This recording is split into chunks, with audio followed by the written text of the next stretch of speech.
क्या तुम्हें भी ऐसा लगता है कि रात को जब तुम नींद में होते हो तो तुम्हें कोई घूर के देख रहा है, या फिर तुम्हें भी ऐसा लगता है नींद में कि कोई तुम्हारा चादर खींच रहा है, या फिर तुम जब रात को पेशाब करने जाते हो या सुसु करने जाते हो तो वापस आते समय डर के मारे बिना पैर पोछे पलंग पे चढ़ जाते हो। अगर ऐसा तुम्हारे साथ होता है तो उसका रिव्यू से कोई लेना देना नहीं है, डरना जरूरी है तो डरो। आज जिस मूवी का हम लोग रिव्यू करने वाले हैं उसका नाम है इंसीडियस, जो थर्सडे को रिलीज हुआ था और मैं रिव्यू संडे को रिकॉर्ड कर रहा हूँ, मतलब मंडे को रिलीज होगा।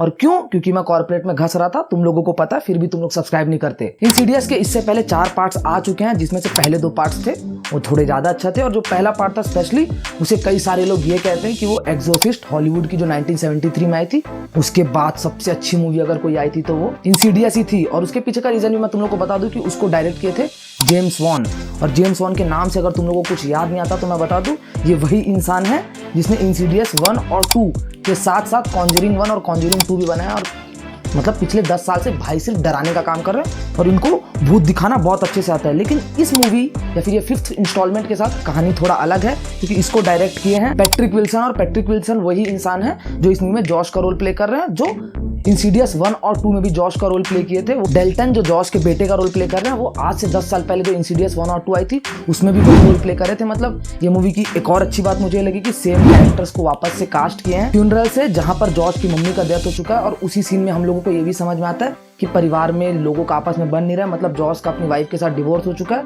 बेटे के साथ बातचीत बंद है, और उसको कहीं ना कहीं अपने बेटे का कॉलेज का फर्स्ट डे अटेंड करना है, लेकिन वो पूछ भी नहीं पा रहा है। और इससे हम लोगों को बहुत अच्छे समझ में आता है कि इनके परिवार में बहुत ज्यादा कलेश चल रहा है। जैसे स्टोरी आगे बढ़ती है, डेल्टन का एडमिशन आर्ट कॉलेज में हो जाता है, जहाँ पे जाने के बाद वो एक पेंटिंग बनाता है अपने दिल की गहराइयों से, जिस पेंटिंग को बनाने के बाद सारा कलेश शुरू हो जाता है। मतलब एक टाइम पर दोनों लोगों को भूत हॉन्ट करते हैं, मतलब पापा को और बेटे को। और उसका रिलेशन जो लोग इंसीडियस 1 देखें वो लोग समझ पाएंगे कि क्योंकि उनका मेमोरी सेकंड पार्ट में मिटा दिया गया था। इंसीडियस 1 और 2 जो देखें वो लोगों को पता है, जिनको नहीं पता उनको मैं शॉर्ट में बता दूं। ये लोग एस्ट्रल प्रोजेक्शन करके जिस जगह पर जाते थे उसको मूवी में फर्दर करके बोला गया, लेकिन अगर मैं तुम लोगों को डिस्क्राइब करूं तो भूतों वाली दुनिया है, जहाँ पर भूत पिशाच लोग रहते हैं, जो लोग इस दुनिया से इस दुनिया में आने के लिए बहुत ज्यादा बेताब है, और उनको एक ह्यूमन बॉडी चाहिए, एक वेसल चाहिए जिससे वो यहाँ पर आए और अपने कुकर्म वापस शुरू करे। इंसीडियस 1 और 2 से यही चीज होता हुआ आ रहा है। मतलब इस मूवी में भी बहुत ज्यादा कुछ नया नहीं है। और मैं तो बोलूँ कि हर मूवी में हॉरर वाले एक ऐसा कैरेक्टर होता है जिसको पता रहता है कि यहाँ पर ये जाएगा, हम लोगों को पता रहता है कि यहाँ पे जाएगा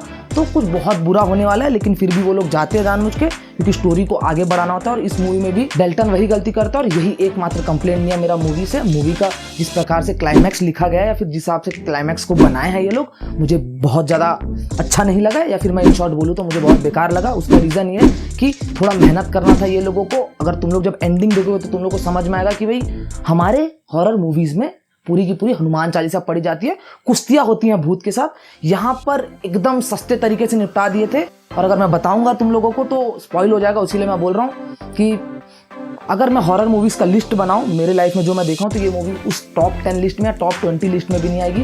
ये बहुत बेसिक है। इंसीडियस 1 बहुत ज़्यादा अच्छी थी इससे, तो मैं तुम लोगों को बोलूँगा कि मेरा रिकमेंडेशन की अगर बात किया जाए तो ये मूवी मत ही देखना। और अगर जिन लोगों को ये सवाल हो कि भाई इस मूवी को देखने के लिए क्या पहले चारों पार्ट्स को देखना जरूरी है, इंसीडियस 1 और 2 की स्टोरी को ये 5th पार्ट कंटिन्यू करती है, मतलब 3 और 4 देखने का जरूरत नहीं है। और जो सेकंड पार्ट भी नहीं देखे, सिर्फ इंसीडियस 1 देखे, उनको भी समझ में आ जाएगा मूवी। क्यों? क्योंकि मूवी के स्टोरी में ही थोड़ा बहुत ब्रेक डाउन करके बताया गया कि पहले क्या हुआ था। तो जो सिर्फ फर्स्ट पार्ट देखा है वो भी देख सकता है ये मूवी को, और जो कोई भी पार्ट नहीं देखा है सिर्फ मूवी ही देखने जा रहा है तो फिर तुम लिपटा लिपटी करने जा रहे हो। तो ये था मेरा इंसीडियस का रिव्यू। तुम लोग बताना कमेंट सेक्शन में कि तुम लोगों को ये मूवी कैसा लगा। मैं चला विचार देखने, बाय। हो गया? सब्सक्राइब के लिए तो बोल दो। अरे भाई मार दो यार सब्सक्राइब, ये दिन भर दिमाग खाता रहता है, वीडियो जब से चालू होता है खत्म होते तक बस सब्सक्राइब कर दो भाई प्लीज। क्या आपको ऐसे करेगा लो, क्या आपको हॉरर मूवी पसंद है? क्या आप भी चाहते हैं कि अचानक से आप बिस्तर पे सो रहे हो और आपका कोई कंबल खींचे? तो लो मैं आ गया हूँ। ऐसे ही करके स्टार्ट करूँ भाई, तेरे को क्रिंज नहीं लग रहा है? और क्या, क्रिंज ही तो लोग पसंद करते हैं। क्या करवाएगा भी मेरे से? मैं भी नचवाऊंगा शरीर। नहीं बे, कितना दाम बोल। फूलों की लाशों में ताजगी चाहता है, फूलों की लाशों में ताजगी चाहता है, आदमी चूतिया है कुछ भी चाहता है फूलों की लाशों में।